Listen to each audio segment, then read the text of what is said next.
Kalian pernah nggak sih otomatis bilang kayak sambil senyum, ya nggak apa-apa kok. Padahal dalam hati kamu kayak sebenarnya pengen teriak, sebenarnya gue capek. Tapi pas udah pulang dan itu semua diulangin lagi adegannya dan ujung-ujungnya kamu kesel.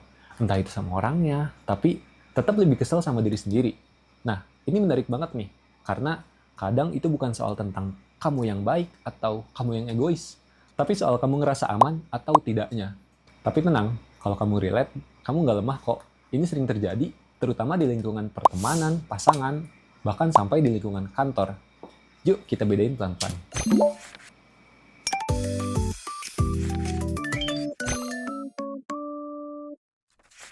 Oke, jadi gini, kebaikan yang tulus itu sebuah pilihan. Kamu ngasih sesuatu, bantuin orang, ngalah, dan kamu ngelakuin semua itu karena kamu mau. Dan setelahnya, kamu tetap merasa utuh. Capek boleh, tapi hatimu hangat. Kalau phoning atau people pleasing karena takut konflik, itu tuh sebenarnya lebih kayak refleks gitu.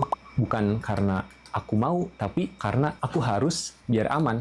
Aman dari apa? Aman dari ditinggal, dibilang jahat, dibilang gak enakan, atau membuat suasana rusak. Kenapa ini bisa ramai banget di media sosial?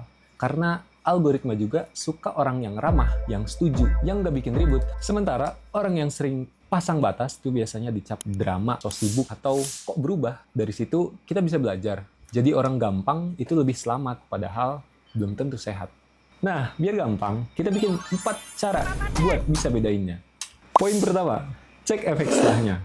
Kalau kamu tulus, biasanya rasanya tuh kayak habis olahraga, capek tapi puas. Nah, kalau misalkan phoning, itu rasanya lebih kayak baterai lowbat, tapi dipaksa buat hotspotting banyak orang.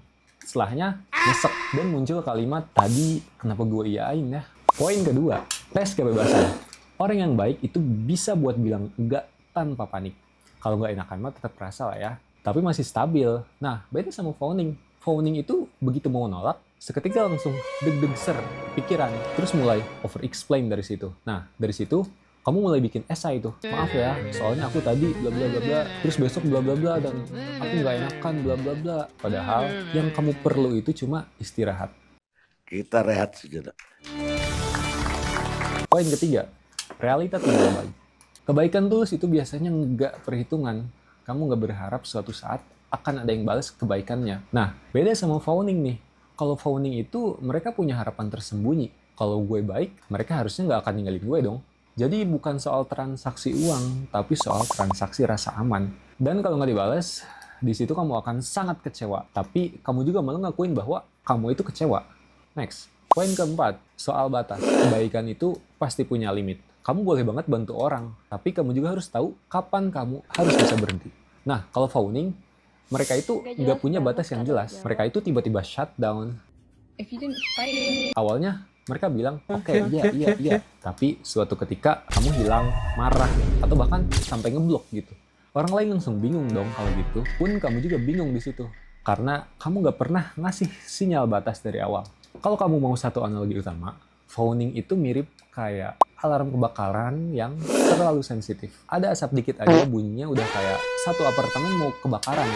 Konflik kecil, ekspresi kecewa orang lain, atau nada chat yang dingin, langsung dibaca orang sebagai bahaya yang besar.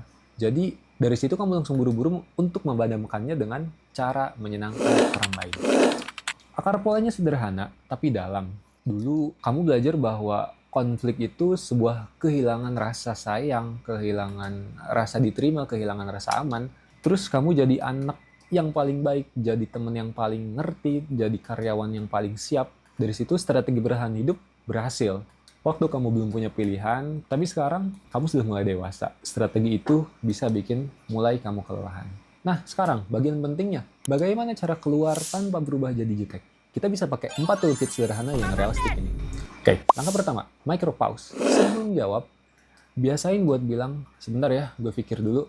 Itu bukan lama-lama, itu ngasih waktu buat badan kita lebih tenang, atau mungkin juga kamu bisa bilang, aku coba cek jadwal dulu ya. Pokoknya intinya, jangan pernah jawab apapun saat panik. Langkah 2, 2 level no. Mulai dari soft no, lalu firm no. Soft itu contohnya kayak, kayaknya aku belum bisa deh. Tapi kalau misalkan kamu terus-terusan didesak nih, kamu bisa coba, aku kayaknya beneran nggak bisa deh. Stop nambah cerita. Di situ, kamu nggak perlu bikin presentasi alasan. Langkah ketiga, batas yang pendek. Contoh, aku bisa bantu, tapi paling cuma sampai jam segini aja deh. Atau aku nggak nyaman kalau misalkan aku bahas itu. Atau aku butuh waktu sendiri dulu buat malam ini. Ulangi aja. Emang pasti terkesan awkward, tapi justru awkward itu bukan sebuah bahaya. Tapi lebih ke cuman perasaan aja. Langkah keempat, beresin siklus rasa bersalah. Begitu guilt muncul, langsung tandain, oh ini rasa bersalah nih. Jangan langsung nurut. Latih mulai dari exposure yang kecil. Mulai dari beda pendapat ringan, nolak hal kecil, biar dari situ otak kita belajar. Konflik kecil itu nggak selalu berakhir ditinggal. Kalau kamu ngerasa, wah berarti selama ini aku baiknya fake dong. Oh tentu tidak. Kamu cuma perlu belajar gimana caranya bertahan yang jenius. Tapi sekarang tombolnya kebanyakan nyala.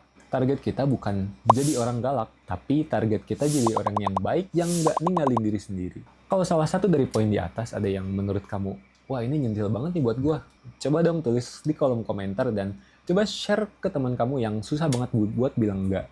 Kalau kamu pengen kenal pola kamu lebih dalam soal tekanan, butuh validasi, cara pasang batas, boleh cek resource kami di Grafologi Indonesia dan tes grafologi di grafologi-indonesia/tes strip grafologi. Sekian, terima kasih. Stay classy.